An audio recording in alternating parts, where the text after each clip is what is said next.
नमस्कार मंडळी, मी शीतल तुम्हा सर्वांचं स्वागत करते आपल्या चॅनलवर। उन्हाळा चालू झालेला आहे आणि आपण वेगवेगळ्या फळांचे ज्यूस बनवत असतो। तर आज आपण विटॅमिन सी ने भरपूर असणारे फळ म्हणजे संत्री। तर या संत्रीचा आज आपण ज्यूस बनवणार आहोत एकदम सोप्या पद्धतीने। चला तर मग लगेचच रेसिपीला सुरुवात करूया।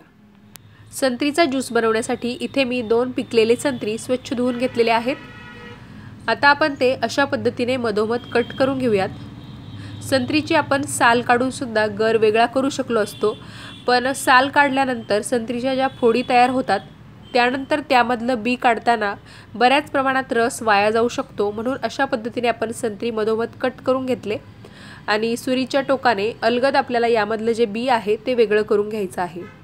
आता एकतर आपण लिंबाच्या फोडीप्रमाणे अशा पद्धतीने संत्री पिळून यातला ज्यूस बाहेर काढून घेऊ शकतो आणि जर एक्स्ट्राचं जर बी यामध्ये गळालं तर ते इझिली काढू शकतो, किंवा संत्रीची जी खालची साल आहे ती अशा पद्धतीने काढून घ्यायची आणि बी तर आपण आधीच काढून टाकलेला आहे, त्यामुळे संत्रीच्या ज्या फोडी हातात येतात त्या आपण एका बाउलमध्ये अशा पद्धतीने टाकून घेऊ शकतो।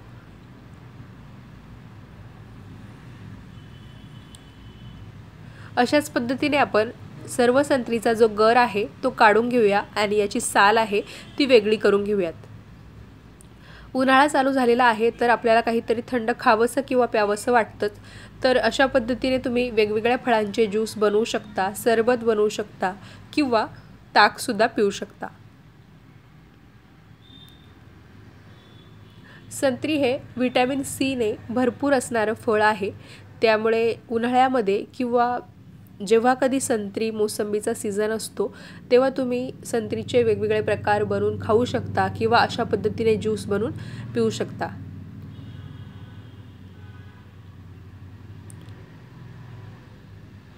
तर इथे आपण सर्व संत्रीचा जो गर आहे तो बाजूला केलेला आहे, एक्स्ट्राचं जे बी होतं ते सुद्धा काढून टाकलेलं आहे। आता मी इथे एक मिक्सरचं भांडं घेतलेलं आहे आणि त्यामध्ये संत्रीचा जो गर आहे तो सर्व टाकून घेतलेला आहे। आता एखादी अर्धी संत्री टेस्ट करून बघायची, जर ती गोड लागत असेल तर साखर टाकण्याची काही गरज नाही, किंवा जर तुम्हाला साखरेचे पदार्थ टाळायचे असतील तर तुम्ही ॲज इट इज फक्त थोडंसं मीठ टाकून सुद्धा हे संत्री मिक्सरमध्ये बारीक करून घेऊ शकता। जर जास्त आंबट लागत असेल आणि तुम्हाला साखर चालत असेल तर 1 चमचाभर साखर तुम्ही इथे वापरू शकता। तर यामध्ये मी 1 चमचाभर साखर आणि थोडंसं मीठ टाकून संत्री मिक्सरमध्ये बारीक करून घेतलेले आहे आणि यामध्ये पाण्याचं प्रमाण भरपूर असल्यामुळे यामध्ये मी पाणी टाकलेलं नाही। आता ग्लासमध्ये मी 2 बर्फाचे तुकडे टाकलेले आहेत, कारण उन्हाळा चालू झालेला आहे आणि हा ज्यूस आपण या ग्लासमध्ये ओतून घेऊयात।